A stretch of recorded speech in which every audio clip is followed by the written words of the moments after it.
What's next for Zand Bank? Go beyond the banking as well. Go. What's next for the industry? Massive adoptions. The last one, to think about it, what's next for humanity? Beautiful world. Well, definitely the only one in the UAE, which is fintech focused. You used the word AI powered a lot. I noticed in your marketing. Can you tell us more about what that means? Is how we can do 50 seconds onboarding, including due diligence, enhanced due diligence, registration checkings, and then risk profiling, and one-stop shop in 50 seconds. Is it hundreds or thousands still, or you? The growth rates per day, the new wallets, we are talking about thousands plus. Wow, that's insane.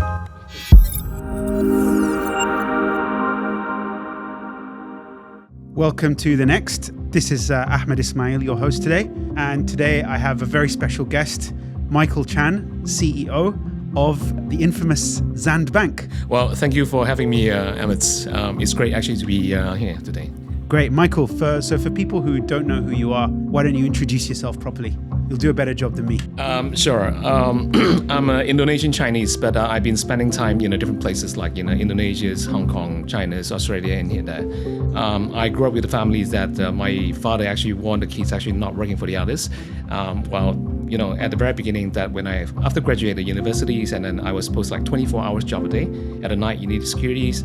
In the morning, actually, you need accountings. In the middle, you need to do the chemistry, engineering. So there, I grew with an environment that is always pressing you. At the same time, you force you to be the entrepreneur. That's the environment I grew from. Great. So why don't you tell us about your journey to become the CEO of Zand Bank?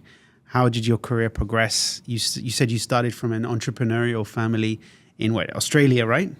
Well, my father used actually to run a multiple business, and then they have factories in Hong Kong, in Indonesia, and also in China. So he been traveling around. So the time actually I started with the journeys with my father was in Hong Kong, and also in a place called Dongguan, which is in the China South. Right. That's how we start actually with the journeys at the family level. And then of course, after the 3 months, and then you realize that actually working with father is not a fun thing. And then I decided actually to move on to the different place. I start from technology, and then I more work on the global market side, the high frequency trading, stock pool tradings, equity side, and also the global markets, electronic trading at that time. Moving on, you progress actually your careers, and then, I was in the French bank. They give me very good career path. Very shortly, I become actually kind of a Asia-Pac Chief Information Officers, where actually in charge the tech not only on the Asia-Pac, but you also have some responsibility on global market globally. That time, actually, I travel quite a bit. So it's something like 70% is always on the Skype in the different continents, and that bring me also to meet my wife, and how we marry now. After that, I didn't give up the banking, but I progressed to be the management. So I was in Taiwan at one point times with a French company to be the deputy CEO/COO, managing many things. And afterwards, I was supposed to Singapore, and then to be the deputy CEO/COO for the Southeast Asian as well. And subsequently, actually, I moved to AFB, which is the first Abu Dhabi bank, yes. And then I was based in Singapore as well, with the capacities of the COO. And then, by chance, actually, this site, I know more during the time for the FAB, despite I was in the Singapore, because I need to travel every 2 or 3 months to the UAE. So after you have certain understanding of Dubai, Abu Dhabi, and then you realize that actually this is a booming city, but it's not like a desert, then you have the comfort to move ahead. One day, actually, suddenly I have a cold call, from Zand, which I have no idea what the bank is. And then, they said, okay, why don't you just try coming over to run a digital retail bank? I said, I appreciate actually the opportunity to be the digital retail bank CEO in here, but at the same time, I have a little belief actually on a digital retail bank. So why don't we do some niche areas? So for example, like crypto. So for example, what if to do the digital corporate bank? So that's how I started the journey, and I'm here now 3 years. So that was 2022, right? Yeah. So I joined November 2022. Yeah. Right. And before that, I think Zand Bank, maybe give us a brief history. Was it the old Dubai bank? Yeah, absolutely right. It was acquired by actually Zand from the EMBD Dubai Bank license. Yes. And then transformed the Dubai Bank to be today's Zand Bank. Which is an AI fintech It's probably one of the only in the world, or definitely the only one in the UAE, which is fintech focused. You used the word AI powered a lot. I noticed in your marketing. Yeah. Can you tell us more about what that means? All right.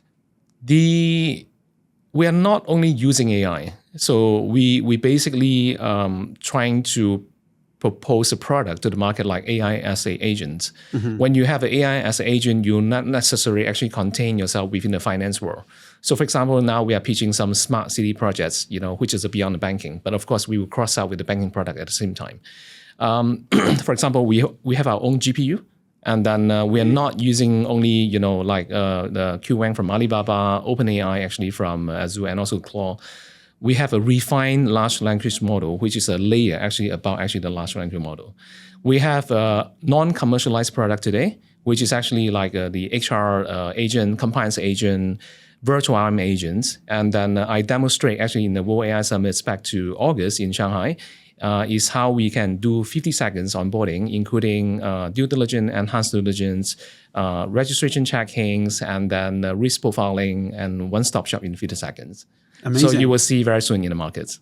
So that will be the whole sort of onboarding journey is going to take a few seconds. For the corporates. Yes, exactly. Which is one of the big things I think that has stopped, or everyone complains about traditional banks. I'd say traditional banks here in the UAE are probably much more advanced than, say, somewhere in the US, definitely in the UK, definitely in Europe, right? And the way you're doing it is that you're going that bit further. You're fully licensed by the central bank, which is very cool. And AI, you're saying, will it take over? Like, how will it shape the future of Zand? If we take it from different perspectives, right? From the banking world, the very common use cases like fraud detection, transaction monitoring, OCR. So these are the common use case in the banking world. In the crypto world, we know 80% are the bot trading, which is right now leveraging the AI capability. Yeah. I think the question itself, the chain on the banking is not one single force by the AI, but also actually come from centralized become decentralized. I think it's a very powerful play when the AI marry with the blockchain and then you apply in the decentralized networks. I think that will be the trends in the future. What's going to be decentralized exactly? You're saying finance, or you're saying your operations? I think all the products, for example, right? When we talk about tokenized investment products, we're talking about, even actually money market fund today, we listed actually in the centralized exchange. Right. Okay. Tomorrow, actually that because of the adoptions on recognition as a token in terms of the market adoption and also the regulation adoptions, that would be the big trends because you open the door to many unreached areas. That's one. Right. Two is that because when you apply to the decentralized environment, actually your risk in regulation will be higher. So that's why actually the AI would take a big role to make sure that there's no fraud case, and then you are quick enough to do the transactions screening, KYT, for example. Yeah. So I think one of the most interesting things for me about seeing Zand in the marketplace, and not just in the marketplace like a neobank, but much more advanced, I think is the fact that you have a Fitch rating, which was announced recently. Yeah. And it shows real creditworthiness. It also does something very interesting for me. I mean, you're talking about AI, you're talking about decentralization, tokenization, which is kind of new world stuff.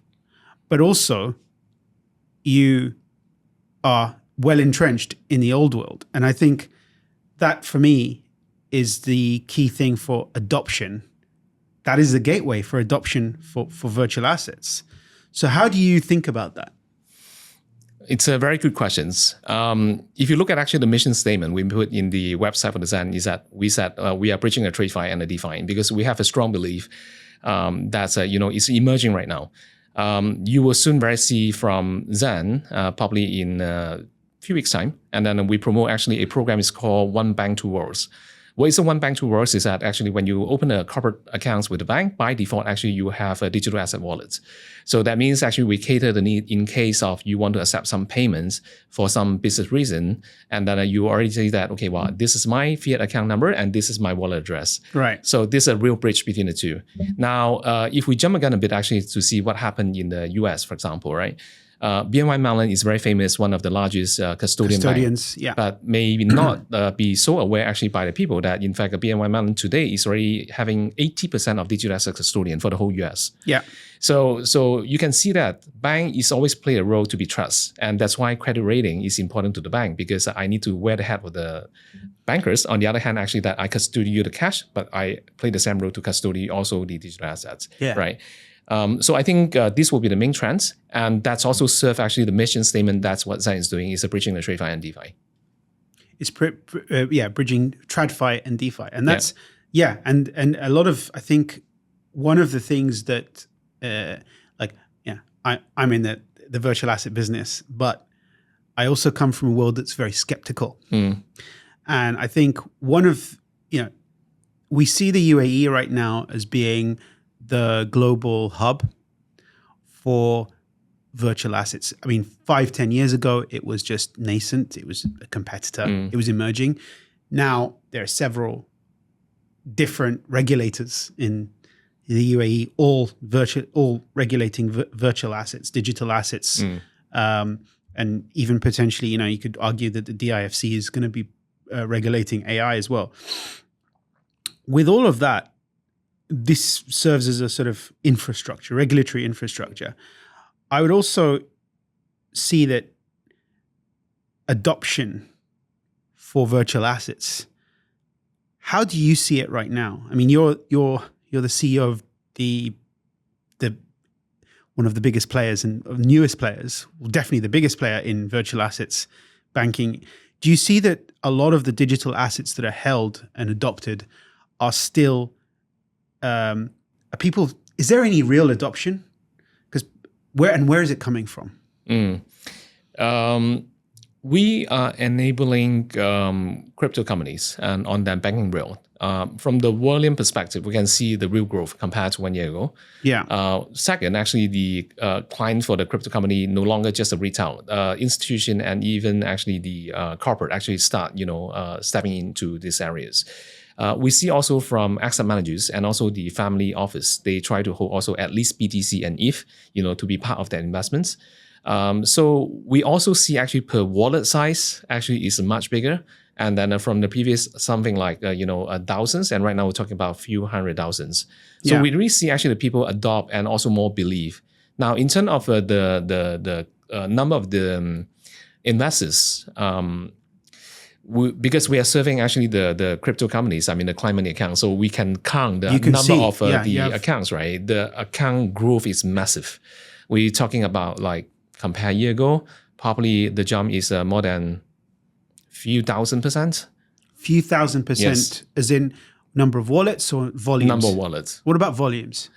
The absolute volume and also the average also increased quite a lot compared to 1 year ago. Is it hundreds or thousands still, or you?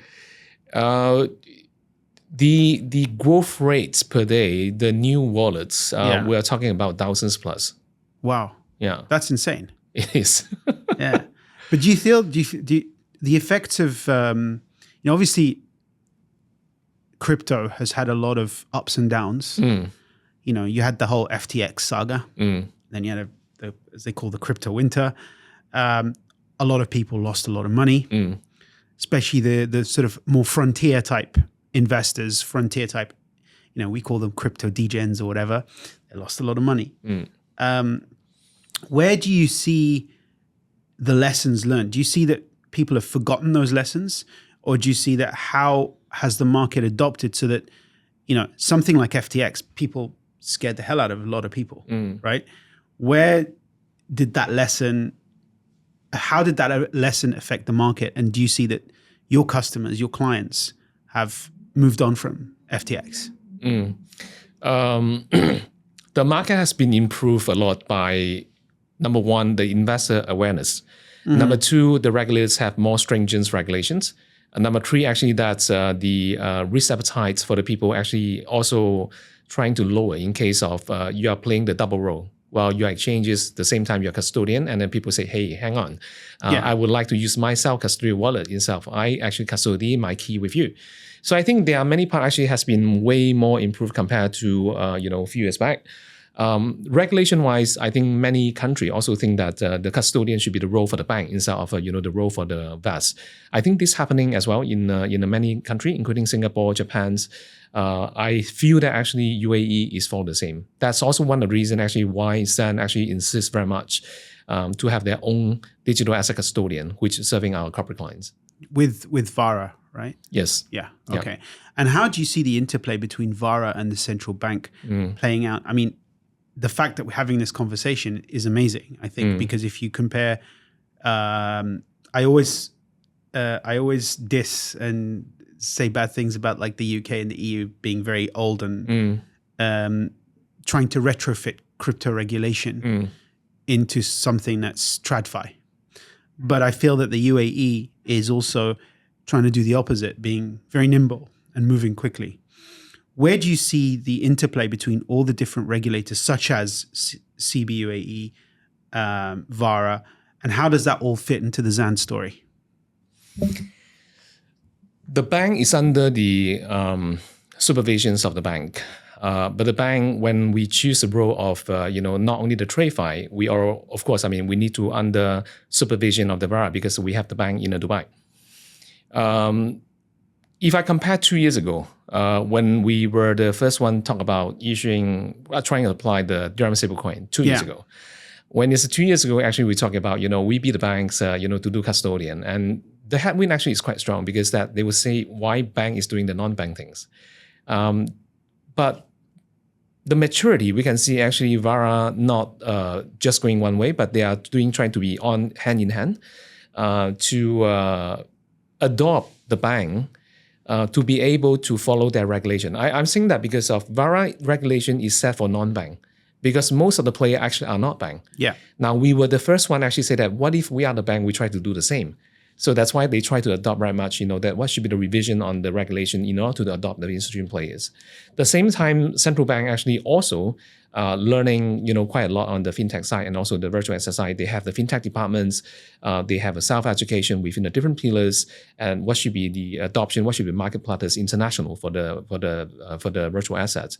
I feel that actually they both actually become more mature, become more synchronized. At the same time, actually, that I think I will not be so surprised that, more and more collaboration together with the central bank and the VARA and the ISCA together. Right, right. In what fields do you see other banks learning from you and trying to, because what you've done as create Zand Bank is unprecedented globally, right?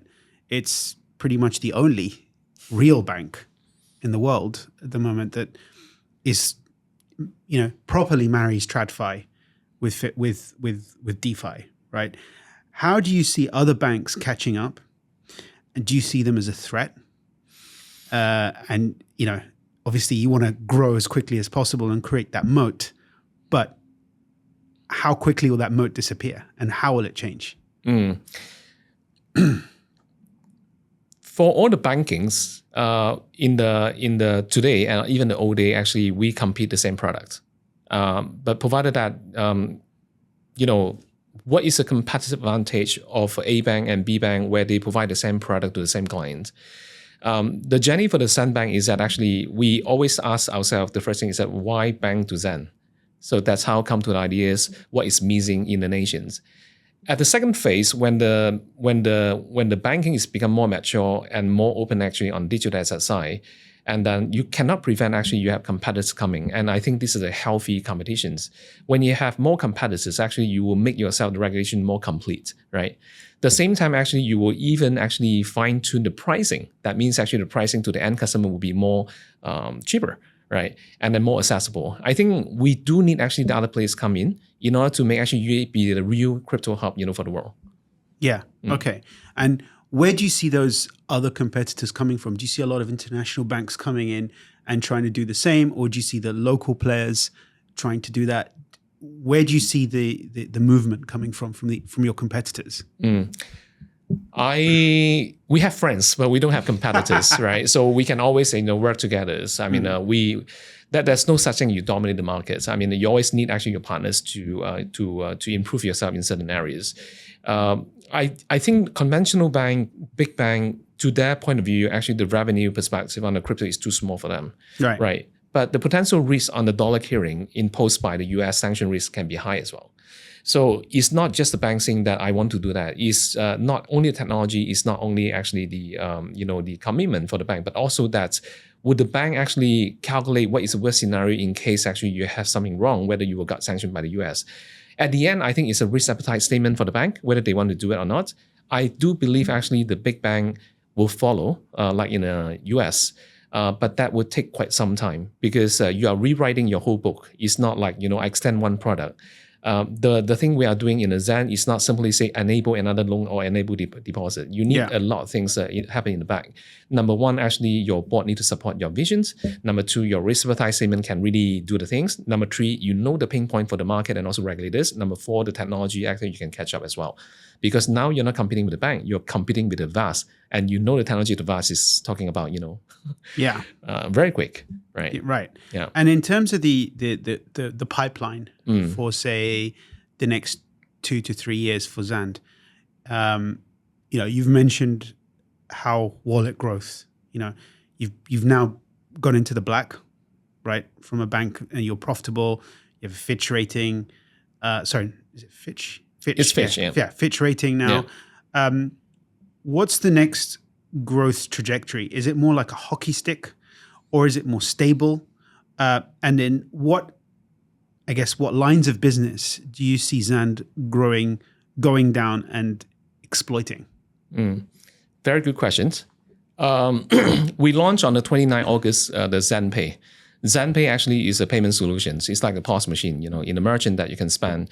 But we have a better visions, just beyond the Zand Pay. We're trying to also accept, the crypto payments acceptance in these POS machines. At the same time, actually, we have, global markets, tradings, new activities coming in. We have also the wealth management and also asset management. We also have coming the SME strategy as well. So I think the bank right now will be more complete rather than just a corporate banking and also digital asset. We will expand more, no matter from buy side and also the sell side. Right. And on the corporate banking side, for instance, I mean, you're an ex-corporate banker, right? Where do you see Zand excelling in a place like a French bank, and we won't name them, that you used to work at, not excelling because of the fact that you are more crypto enabled, you are fintech first? We try to put perspective, right? So imagine if Zand actually want to be in the space of the trade finance, and then how we can actually compete compared to the others is that we were trying to leverage, the digital assets capability. So for example, we are issuing the dirham stablecoins, right, and then we definitely will use the programmability. You can imagine actually the escrow condition would be released by the token itself. So that means actually not only paperless, but also it's very efficient. And then the settlement will be deep as zero. So that's the way actually we complete. I think the corporate banking, that will be the mixtures of the digital assets, programmability, AI, and also the conventional banking. That's how we compete, and that's how we actually differentiate ourselves, even the same product. How will conventional lending change as a result of crypto? In the banking world, and when you have a loan, corporate bankers are very good on, participate in the primary market syndications, and then they sell down to the secondary market. So you can imagine, even though the bilateral loan, we could actually tokenize the debts, and then we can actually sell to, the wealth clients. In that case, you can enhance them, the return yield by, it's kind of, in the old day, we call it security link deposit. Yeah. But in that case, actually the security referring to the tokenized debt, right? By that, actually, you have more offering to your clients. So this is the problem though. If you tokenize, say, a bond, say, I don't know, just for example, DP World offers a bond, right? DP World is a shipping company or a ports company. One of the largest ones in Dubai. They offer a bond, which they often do, and they tokenize a tranche of that bond. What benefits will the ultimate holder of that bond have versus just owning the paper? Like, what does tokenization do? Because this is key to your story as well, right? There are many benefits. Number one, presuming that actually there is the market makers can do the liquidity parts well, right? That means the bond actually can buy sell in 7 times 24. That's number one. Right. Number two is that actually many of the corporate action can be automated because it's programmability of the tokens, right? Number three is that actually you attract, you lower your tickets, actually the many people can buy it. So for example, like a DP World, one tranche minimum lot is $1 million, for example, right? So I can cut it down to, let's say, even 10 dirham. So you attract more players. The player actually may look for the yield. The player may look for actually diversification of portfolio. So you will attract actually more liquidity just because you lower the bar. Will that bring in more sort of B2C distributors of tokenization of real world assets? I mean, how would it change the world? It's like in the supermarkets that in the old day you can buy only the veggie and the meats, and today you have more goods. It's the same that you put more things in the marketplace where the people have more choice. I think tokenization is not about the technology, it's not about the regulation, it's more about actually more offering you put in the supermarket. I see. And do you see that regulation is ready now?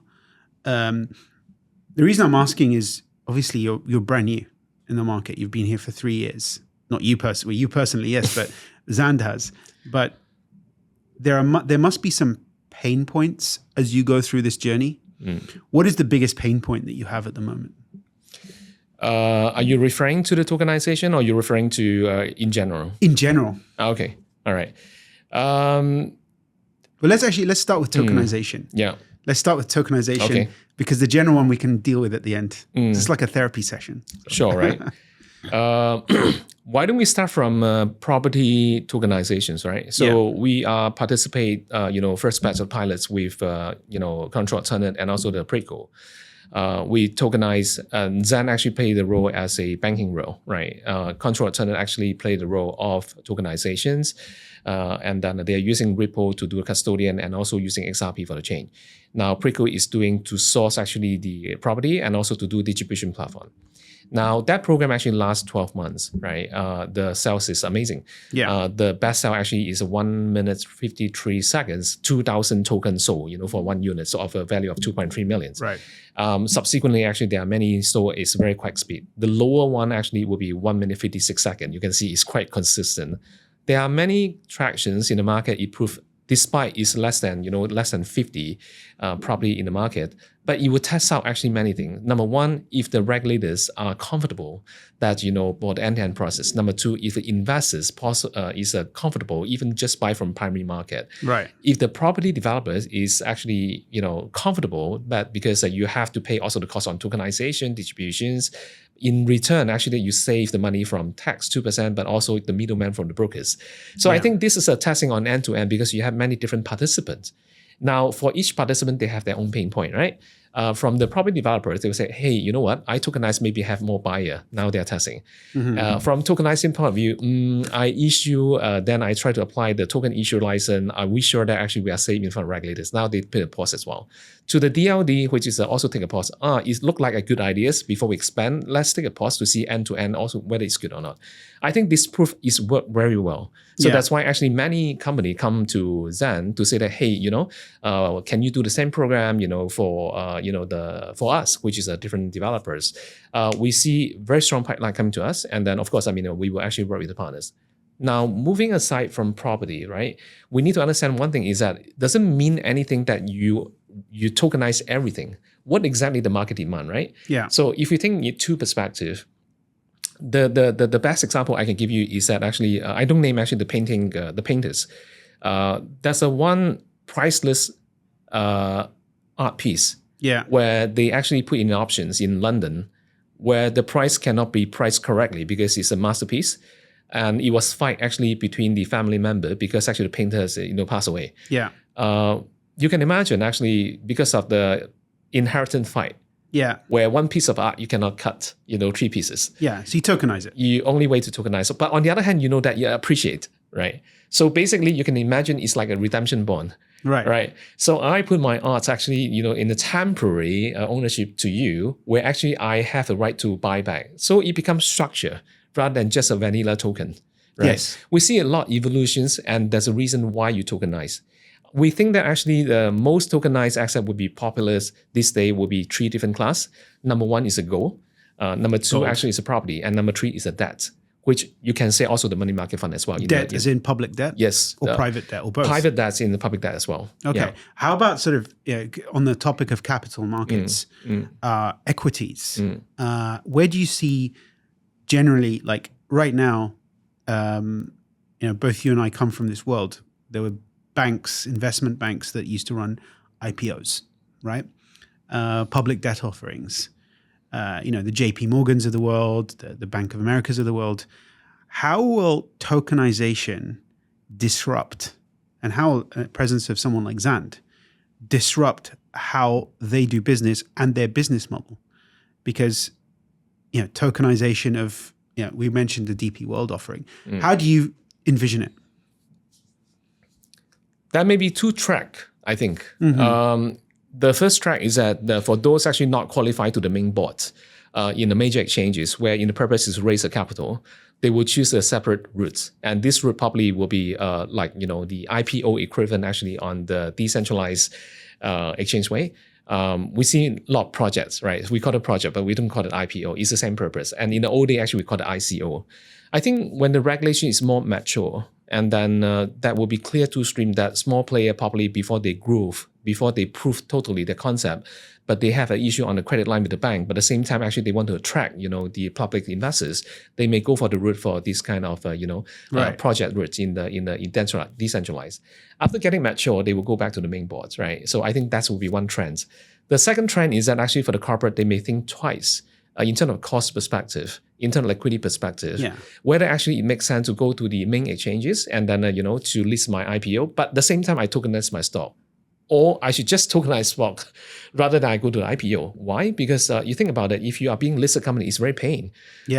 Under regulation, so many reporting, and then everybody watch at your result and all that, right? But if you go to tokenize, actually, maybe before the market become less mature, the people has less question asked, despite you're still regulated. So that's why I think depends on actually what type of company, maturity of the company, and the purpose for the company. That would definitely 2 routes. One route is a normal IPO route, and the other one actually is the project route in DeFi. Right. So project route meaning utility tokens. So that's the new thing. Yeah. But with IPOs, it's security, right? Because I guess shares are equivalent to security tokens. If you are a banker at, say, one of the big bulge bracket banks, right, that does capital markets, should you be worried for your job? I think we should enhance our knowledge rather than we worry the job, right? So it's the same like the AI, right? So the people said, okay, well, how many people being replaced by the AI? Yeah. Right. But I think this is a good reason actually you have to upgrade your skill and how you make a better use of AI, right? How to make the AI to make your brand value, to make your value higher than before. I think the same actually for the for this aspect.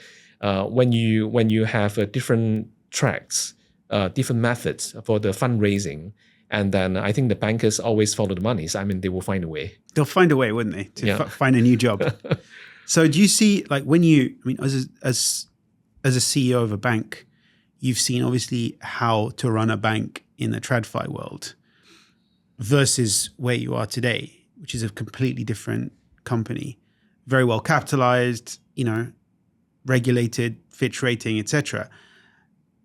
Obviously there's a difference in culture that you see between the old TradFi world and where you are today.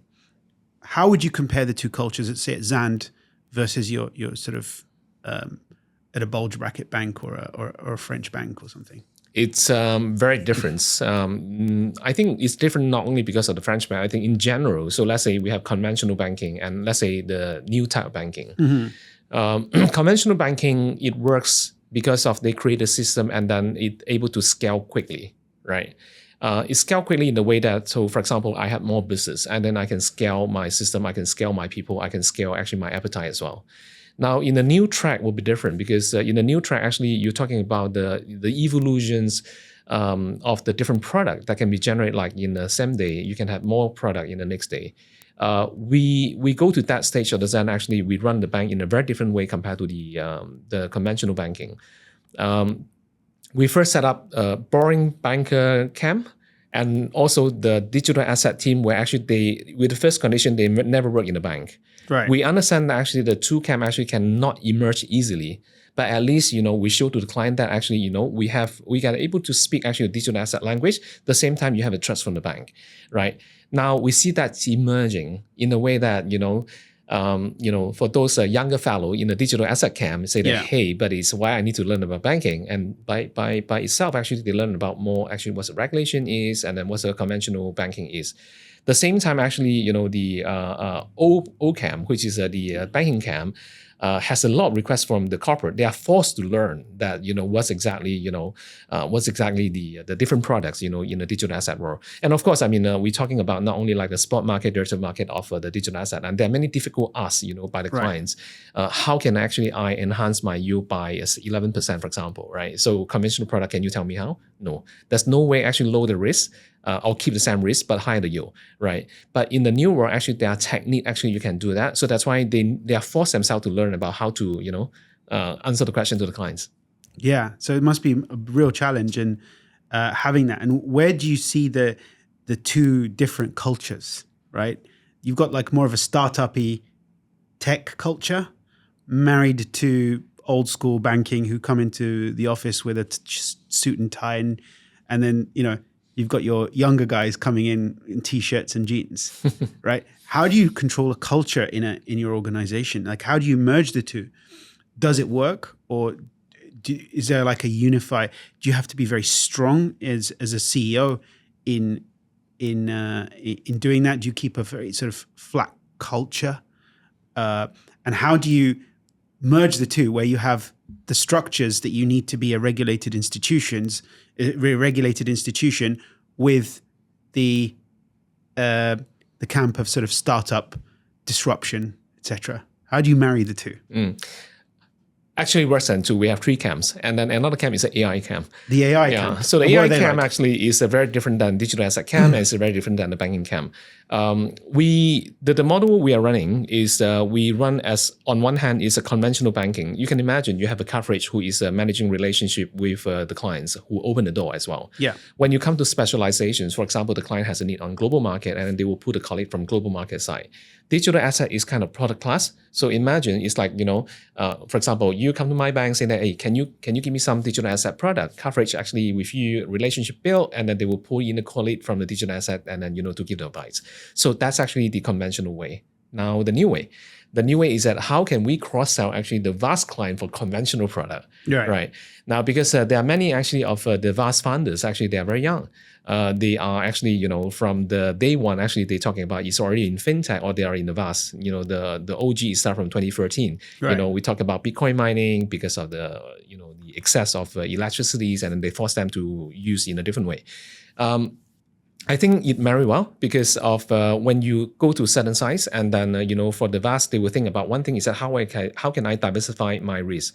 So for example, today there's no reason actually you do off chain. Yeah.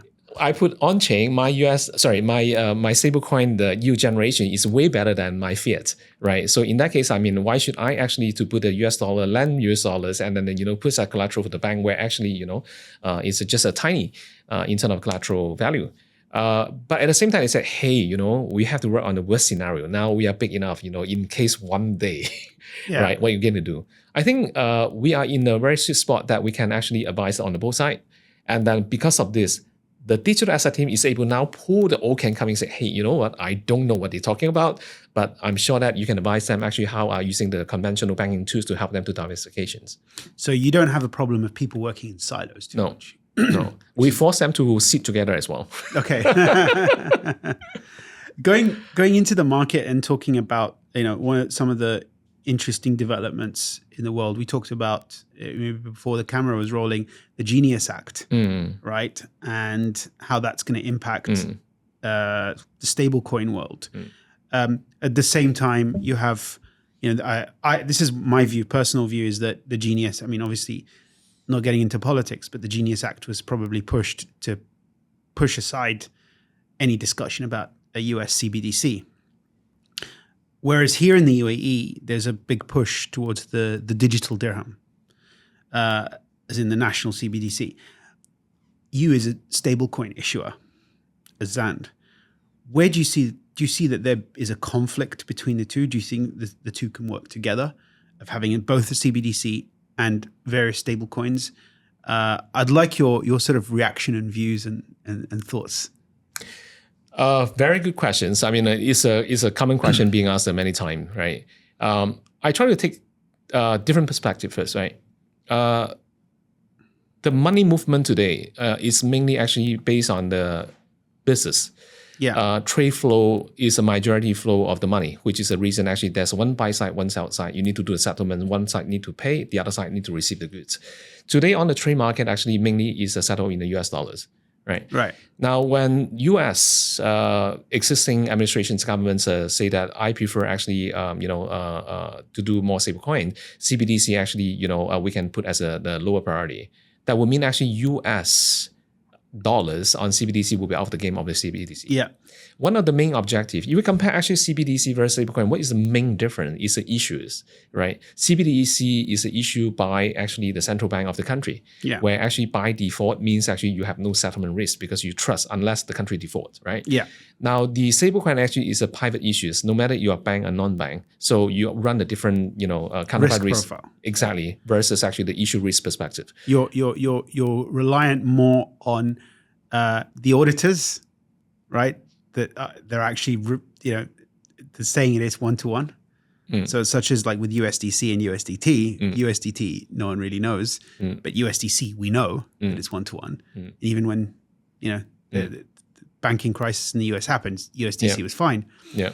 Would you say stable coins are, you're saying that they're less risk, they're more risky? I am trying to say, not from the risk perspective, I'm trying to say that you think about actually when the US dollar, which is issued by the US government, and then they said they are not in the CBDC, but the trade still going on every day. That means how you're going to settle with the US dollar. You have only three choices. A, you're using the fiat US dollars. Yeah. B, you're using actually US dollar stablecoin. Yep. Or C, actually, that you use a non-US dollar stablecoin or the non-US dollar fiat, right? Right. Now, the exit or slowdown of CBDC in the US do impact a lot of the project, including Ambridge. Because when we talk about the members of the Ambridge, including the China, Hong Kong, Singapore, and can you UAE, you and I know what Ambridge is, but can you just explain what Ambridge is to the person who? Sure. Ambridge is, you can imagine, it's an alliance, right? So it's it's like BRICS, if you want, right? Yeah. So there's a members who sign in with a club. This club actually that, we agree each other, we recognize each other in terms of the CBDC, right? So this contain of a few countries in the Ambridge project. Now, the Ambridge project, of course, I mean, what's the main purpose is that to do the cross-border settlements, right? Yeah. When you do cross-border settlements, you can imagine, think about this way, is that if we preventing physical settlement, that means in theory, that should be actually more efficient, right? It should be actually less settlement risk because it's government to the government, right? Now, US going out, but the people still want actually to have efficiency. What remains is not the fiat, it's only the stablecoin. Right? Yeah. So that's why actually that the people actually think about, should we use US dollar stablecoin or should we use a non-US dollar stablecoin? Because the objective didn't change. The objective is how we can make the trade flow more efficient. Yes. Right. Of course. So in that perspective, I think that stablecoin has a different usage. But I think the stablecoin from the usage going the next maybe 6 to 12 months will be very different compared to the usage yesterday. When stablecoin become the stable currency in the crypto world as the pairing to the asset you want to buy, let's say Bitcoin, right? Yeah. That will be able for us to price again correctly. What is the meaning of BTC against USDT? What's the meaning of Solana against USDT? Because we understand that USDT, for example, is a US dollar 1-to-1. So that's why we can price what exactly the level of USDC. Correct. And also the BTC. Now, tomorrow, if we happen in a trade world, what will happen? The crypto world, we talk about roughly around 5 to 6 trillion market cap. But the FX market, trade market, we talk about hundreds of trillions, right? More than that. Exactly. We're talking about per day, right? So what will happen is that, the purpose of stablecoin actually no longer for the purpose of the crypto exchanges as a settlement currency or stable currency. It will be used as a settlement currency on both sides on the trade. Yes. Right? So that will change a lot of things. So for example, you are more using a stablecoin as a payment token. You are using more actually as a settlement token actually across the jurisdictions. So that will make a lot of things happening. Number one, you force actually to have the synchronization of the stablecoin regulation are similar.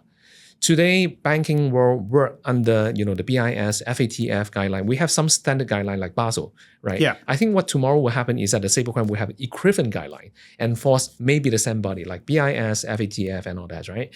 So when this become a common currencies, and then I think the CBDC will suddenly think again.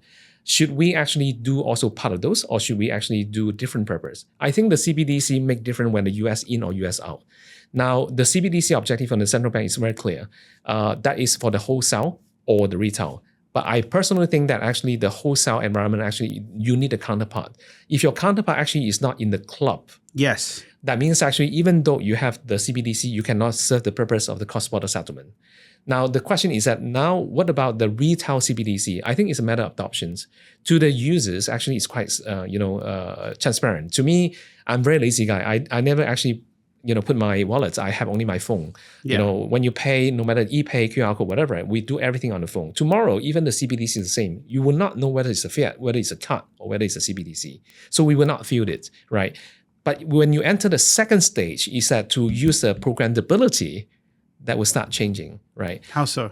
I guess actually the stablecoin issuers will be more and more in the different countries, where actually they will compete not only the transparency and also the proof of reserve, but also to show the features of the stablecoins.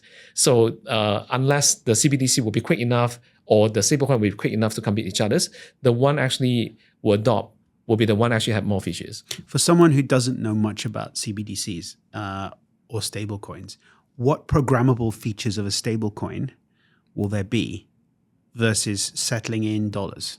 We can think about this way, right? Today we have the physical cash or we have electronic monies, and you cannot say, hey, if you actually the good is great, and then can you release by yourself, right? Yeah. You cannot do that. Programmability actually help them is that you program yourself in the tokens. Can you try to see whether you match conditions? If you match a condition, can you do the following actions? Right. This is a programmability. Now, no matter CBDC or the stablecoin, actually, we talk about is a token, right? What is programmable into a token? You can imagine it's like, I asked my kid to buy a bread, where my kid actually said that, Father, you give me 10 dirham, I'm going to buy 10 dirham. But I said, what if I said, okay, do one thing. If you go to the bakery, if actually 10 dirham can buy 2, you buy 2. If the 10 dirham can buy only 1, you don't buy, right? So you rely very much on the kids, right? Now tomorrow, actually you have 2 options. Either one, actually you can use actually so-called M2M payments, which is machine-to-machine payments, which is depends on the AI adoptions, right? Or B, which is a quick win, is the programmability actually on your coins. I think there will be a lot of the evolutions when there's a massive adoptions, come to the market. So first is that many issuers want to raise a hand, I want to issue stablecoin. Yeah. The next phase is that I have feature ABC, you have feature EFG. And then that will be actually to make the world more better. In the next 2 years, how do you feel that stablecoins will change the market? Like in what specific industries? Everyone talks about payments, right? But payments is a big market, right? It's not just, which flows will stablecoin change in the next 2 years? We know programmability is I think a little bit further down the line, but in the immediate sort of year, 1, 2, 3 years, how will the market change in your view? The market change quite significant on the cross-border payments and especially on the remittance side. Today, we can go to exchanges. We can actually using the online instructions. I want to send the money home, right? Right. But because you go to the fiat rail and then you still cannot prevent go to the SWIFT, right? And then you still cannot prevent, for example, US dollar is a D+2. Tomorrow, because you can do the stable-to-stable corridor, that means a mint and burn on one side, mint and burn on the other side. So that means in theory that can be like in minutes. I think that will big changes. Now, the other big changes is that actually will be benefit to all, is that because of this lower the cost, that means actually overall all the remittance, the cost will be lower by the bank and lower by the exchange house. So the remittance market here in the UAE, I think, is second in the world after like Mexico. It's crazy. They are the second largest after the US, I think. After the US, right? Yes. Yeah. So exactly, right. So if you look at the demographics of the UAE, 90% are expatriates. And then I send money home. I'm sure that you send money home as well. So today depends on the channel you're using. And then tomorrow you have more choice to compare the pricing, right? For those actually remitters or remitting company or the bank who are using the stablecoin rail or CBDC rail, let's say, right?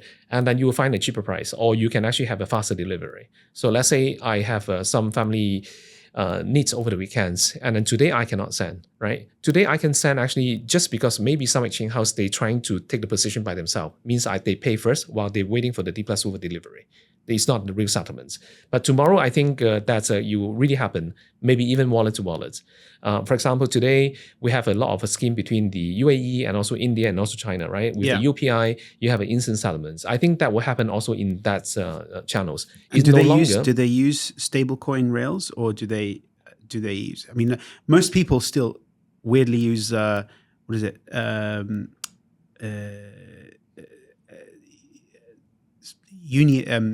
What is it called again? Western Union. Western Union. Yeah. Right? Yeah. Western Union's huge. Yeah. And it charges like 5, 6, 7%. Yeah. Stablecoin will completely disrupt that. Yeah. But how come it hasn't disrupted it already? There are a few reasons, right? Number one, you can imagine their counterparty actually A in UAE, there's counterparty B, let's say in Hong Kong. When we're trying to stable remittance, number one, who can do that? The one who can do that actually on-ramp in the UAE is only with a broker-dealer license. Right. The one actually off-ramp on the Hong Kong, unless you have a broker-dealer license. Right.